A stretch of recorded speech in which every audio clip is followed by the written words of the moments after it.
ఆచితూచి రాసుకున్న point, select చేసుకున్న స్టార్లు, ప్రాజెక్ట్ ని పర్ఫెక్ట్ గా తీర్చిదిద్దిన విధానం, చేసిన పబ్లిసిటీ మాత్రమే ఫలితాన్ని నిర్ణయించదు.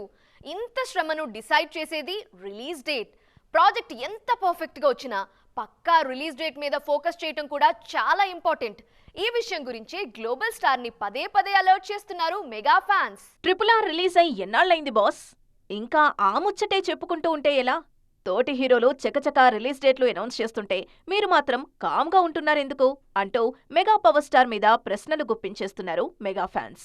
ఆగస్టులో వస్తున్నామని ఐకాన్ స్టార్ రిపీటెడ్గా చెబుతున్నారు. సెప్టెంబర్ మీద పవర్ స్టార్ కర్చీఫ్ వేసేశారు. అక్టోబర్లో నేనున్నానంటున్నారు దేవర. డేట్లన్నీ చకచకా ఫిల్అప్ అవుతుంటే గ్లోబల్ స్టార్ ఫ్యాన్స్లో ఒక రకమైన కంగారు కనిపిస్తోందన్నది కాదనలేని మాట. RRR తర్వాత చేసిన ఆచార్య అయినా హిట్ అయ్యుంటే అదో లెక్క.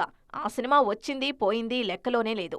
కొరటాల డైరెక్షన్లో చిరు చెర్రీ చేసిన ఆచార్య ఆఫ్టర్ RRR పర్ఫెక్ట్ మూవీ అవుతుందని అందరూ ఆశించారు. కానీ ఫలితం తారుమారైంది. ఆచార్యను మర్చిపోవడానికి గేమ్ చేంజర్ మీద గంపెడాసలు పెట్టుకున్నారు ఫ్యాన్స్.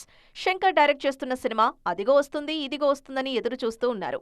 శంకర్ క్లారిటీ ఇస్తే గానీ రిలీజ్ డేట్ను పక్కాగా అనౌన్స్ చేయలేమని ఆల్రెడీ చెప్పేశారు దిల్ రాజు. మంచి సీజన్లో డేట్ దొరకడం మామూలు విషయం కాదు. కాబట్టి ఇప్పటికైనా కాస్త డేట్ మీద వర్కౌట్ చేయండి అంటూ మేకర్స్కి రిక్వెస్ట్లు పెడుతున్నారు ఫ్యాన్స్. గేమ్ చేంజర్ రిలీజ్ మీద క్లారిటీ వస్తే బుచ్చిబాబు సినిమా మీద ఫోకస్ చేయొచ్చన్నది వాళ్ల కోరిక.